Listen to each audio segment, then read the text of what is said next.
O Senhor esteja convosco. Ele está no meio de nós. Proclamação do Evangelho de Jesus Cristo, segundo Lucas. Glória a vós, Senhor.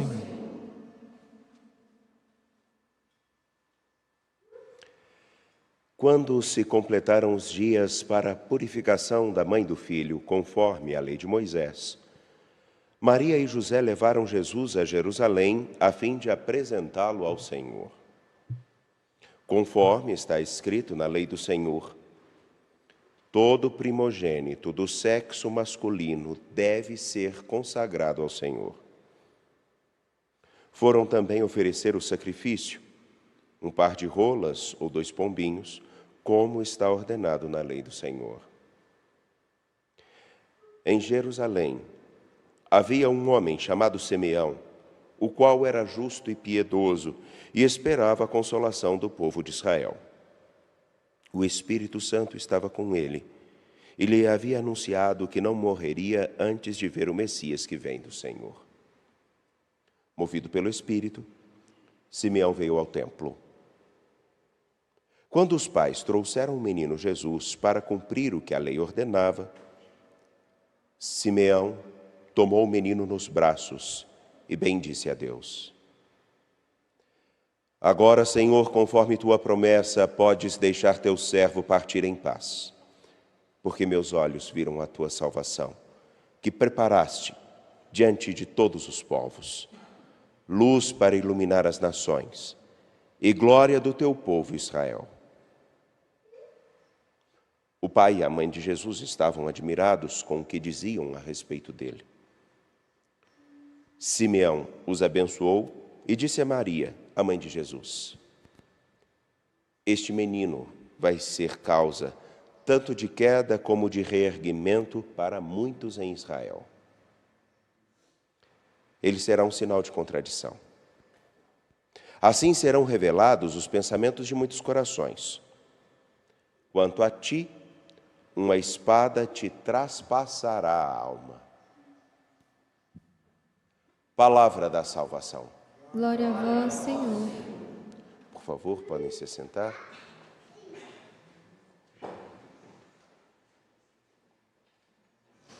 Sejam todos bem-vindos ao Santuário Basílica Nossa Senhora da Piedade. Vejo aqui alguns rostos que eu conheço desde a época em que era seminarista, lá nos idos de 1000.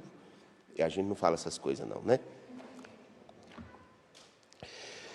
Nesse dia bem quente aqui no Santuário Basílica, que já começou fervendo, está muito quente. E nos encontramos, estamos na oitava da Páscoa, no 5º dia da oitava. E temos a primeira carta de São João. Ao longo desses dias teremos muito o que nos deliciar com a carta de São João. E no capítulo 2, versículos 3 a 11, além daquilo que às vezes passa desapercebido, mas gosto sempre de frisar, que João traz como característica fundamental de quem realmente acredita e segue e se faz discípulo de Jesus Cristo, que não é simplesmente dizer que acredita nele, porque tem gente que acredita em tanta coisa e ele traz uma coisa bem simples e uma sentença. Para saber que conhecemos Jesus, vejamos se guardamos seus mandamentos. Quem diz eu conheço a Deus, mas não guarda os seus mandamentos, é mentiroso, e a verdade não está nele. E me lembro que ontem, no dia de ontem, nós escutamos do mesmo São João dizer: Deus é luz, e nele não há treva. Não há treva alguma. Se acreditamos em Jesus, estamos iluminados por Ele. Se estamos iluminados por Ele, nós entendemos a importância de viver o seu mandamento. Com uma realidade bem simples. O mandamento é uma coisa antiga. desde os nossos primeiros pais. Resumidos de modo bem simples, em 2 sentenças: amar a Deus e amar o próximo. O amar a Deus se desdobra em 3 orientações e o próximo em 7. É uma coisa antiga, que deve, sim, ser vivida. Mas me lembro também que o Senhor disse que um homem sábio é aquele que consegue tirar do seu tesouro coisas novas e velhas, mas sempre com o frescor de novas. Isso porque, conhecendo a Jesus Cristo e assumindo segui-lo, porque os olhos se iluminam, porque a vida tomou uma nova cor, então, aqueles mandamentos antigos, que em alguns casos são repetidos à exaustão, como hoje, é comum a gente escutar isso, e o problema não é o que se fala, mas o modo com que se fala e os motivos que se falam, tipo, que o importante é amar a Deus e ao próximo. Porém, isso é tão etéreo, parece um vapor, parece o ar, que está, como esse ar que corre aqui agora. Todo mundo consegue sentir essa brisazinha que está aqui, né? Ninguém vê, está aqui, está rodando, mas tem gente que nem nota. Esse amor a Deus e ao próximo que é só um ventilar de ideias, e que se torna tão antigo quanto o antigo. Tão sem sentido justamente porque palavras ditas, palavras gravadas, palavras escritas, em determinados momentos são só palavras. Tiradas de seu contexto, podem significar qualquer coisa. Agora, quem diz eu conheço a Deus, mas guarda os seus mandamentos, não é mentiroso, a verdade está nele. E guardar a palavra de nosso Deus é ter a noção bem simples. Amar não é mais simplesmente uma palavra que se encaixa em todo e qualquer sentimento ou relacionamento que nós colocamos. Porque hoje é tão engraçado, as pessoas amam uma pedra da mesma maneira que falam amar uma pessoa.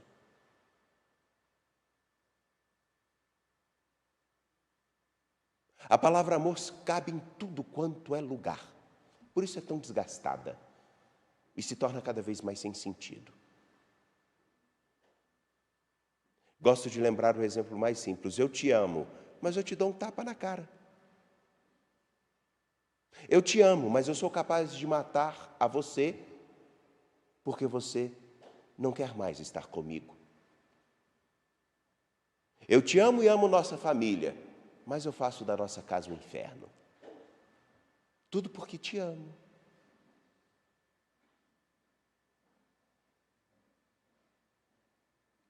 Percebam que se esses exemplos não têm sentido, então provavelmente eu sou de Marte. A fala de João sobre guardar os mandamentos está intrinsecamente a uma compreensão de que, tendo Deus vindo ao nosso encontro e tendo nos oferecido uma vida nova, um novo horizonte, sem nem mesmo merecermos, e nenhum de nós fez nada por merecer isso.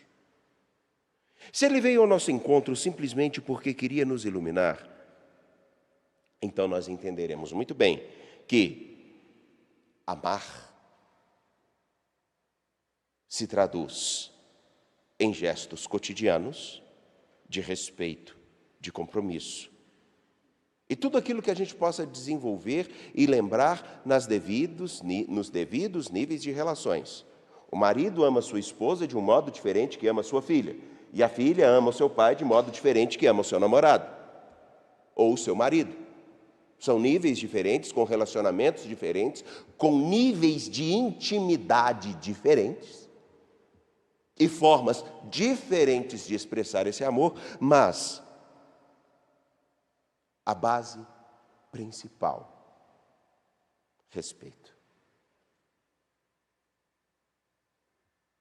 Então, quando ele no versículo 8 vai dizer: no entanto, o que vos escrevo é um mandamento novo. Amar em Cristo é um mandamento novo. Por quê? Porque agora amar não está mais vinculado somente ao que eu quero, ao que eu gosto, ou o que eu acho que você mereça. O amar em Cristo tem um novo mandamento e uma nova forma. E aí é importante nós nos recordarmos daquilo que diz o Senhor: não há maior prova de amor do que aquele que dá a sua vida pelos seus. Ainda o próprio Senhor Jesus Cristo vai dizer: amai-vos uns aos outros como eu vos amo. É claro que na tradução que a grande maioria de nós temos em nossas Bíblias, está escrito lá: amai-vos uns aos outros como eu vos amei. Porém, dentro do grego, a possibilidade de eu vos amo é muito mais significativa. Porque desde o momento em que nascemos até o último momento em que respiramos, nós teremos a oportunidade de lembrar, recordar e experimentar as inúmeras formas de amor que este, tão ignorado por nós, como é próprio daqueles que dizem amar e ignoram os seus amantes, as inúmeras formas com que ele apresenta o seu cuidado para conosco, sem nem mesmo merecermos. Me permita um exemplo mais básico possível e mais insignificante, mas eu acho que ele é bem expressivo. Calculemos o quanto de oxigênio nós consumimos até hoje, só essa semana. Pensemos. Se esse oxigênio estivesse envasado e tivéssemos que comprar uma bala de oxigênio, quanto nós já teríamos gasto só para respirar? Ou ainda, aquela água que nós temos a capacidade de desperdiçar com tanta facilidade, que por mais que nós tenhamos que pagar, e às vezes acho que algumas pessoas pagam muito pouco pelo tanto que desperdiçam, está aí praticamente de graça. Ou a própria forma com que tudo que nos sustenta depende daquele solzinho, aquele sol insignificante que está ali fora. E que quando está quente demais nós reclamamos, quando chove demais nós reclamamos, porque a gente é chato. E insatisfeitos em demasia. E está aí. Não ri não, meu irmão, mas é mesmo. Tenta agradar você, por exemplo. Imagine se você fosse tentar se agradar, ou eu tentar me agradar com tudo que eu quero. Cada hora a gente quer uma coisa.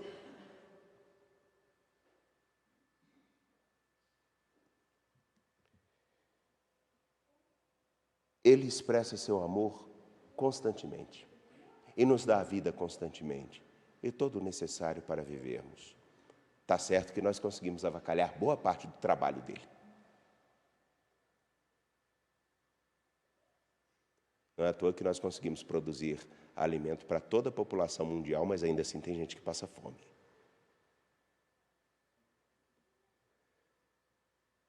Eu vos dou um mandamento novo,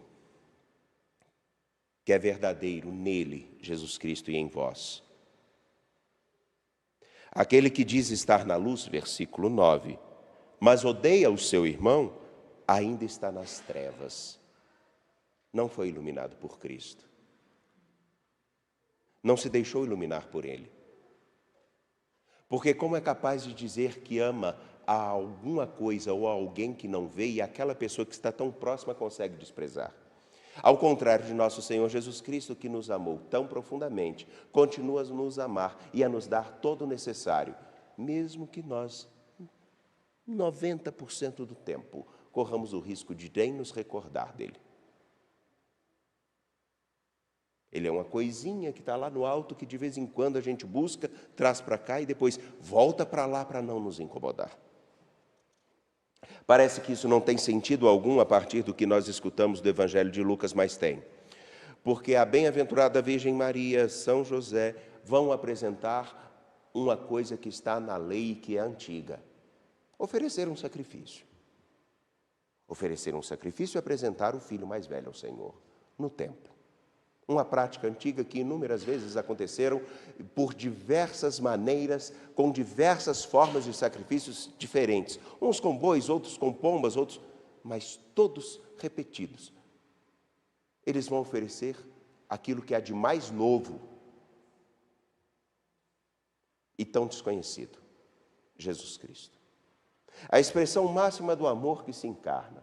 E talvez a tradução mais correta que nós poderíamos ter, uma das traduções mais corretas e mais palpáveis, quando nós falamos o verbo de Deus se fez carne, ou a palavra de Deus se fez carne, seria: o amor que é Deus se fez carne, se fez visível. Eles vão oferecer aquilo que sempre foi oferecido por tantos, mas agora oferecem de uma forma nova. Eles vão oferecer o próprio Senhor da vida. Simeão, que é o exemplo daquele que fica esperando com que um determinado momento Deus intervenha diretamente na história. Ele percebe a grandeza, entre tantos que estavam naquele tempo, ele percebe a grandeza do que ele participa. Eu acolho agora aquele que é o próprio amor e que é oferecido por aqueles que acolheram o próprio amor. Sabem o que é mais significativo no que hoje nós celebramos? É pararmos para pensar que aquela fala tão corriqueira de tantos que dizem: nós precisamos amar a Deus e o mundo precisa mais de Deus, ou então as pessoas precisam se amar.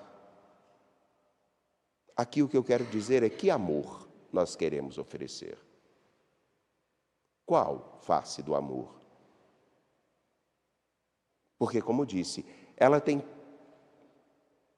tantas nomeações, até mesmo a violência pode ser nomeada como amor, e aí eu não estou dizendo que sejam expressões válidas, mas eu quero dizer o seguinte: quando João diz: eu apresento a vocês uma coisa antiga, mas completamente nova. E se vocês amam a Deus, amem a seus irmãos, ele está traduzindo o seguinte: aquele que vocês experimentaram, se experimentaram, Jesus Cristo, e o reconhecem como amor, acolhei-o. Mas tendo-o acolhido, oferecei-o em tudo que fizerdes, como ele ainda nos oferece o melhor de si, porque ele ainda nos ama e ainda cuida de nós. Ou nós estamos sentados nessas cadeiras e estamos acompanhando esta celebração por mera formalidade? Temos alguma dúvida desse amor? Se não temos, deixemos com que ele se traduza em tudo o que fizermos, inclusive no compromisso de sempre nos assentarmos em cadeiras como essa, em lugares onde a palavra é proclamada, para que ela deixe de ser somente discurso e passe a ser prática. Porque a mesma crítica que todos podemos fazer àqueles que falam de Deus e agem diferente, essa mesma crítica se aplica a nós. Porque nós também corremos o risco de, como falamos de amor como qualquer coisa, também falarmos de compromisso a Deus de qualquer maneira e sermos tão incoerentes quanto os outros. Por isso que andar na luz de Cristo significa assumir todos os dias a atenção em ser o melhor que se pode com Ele.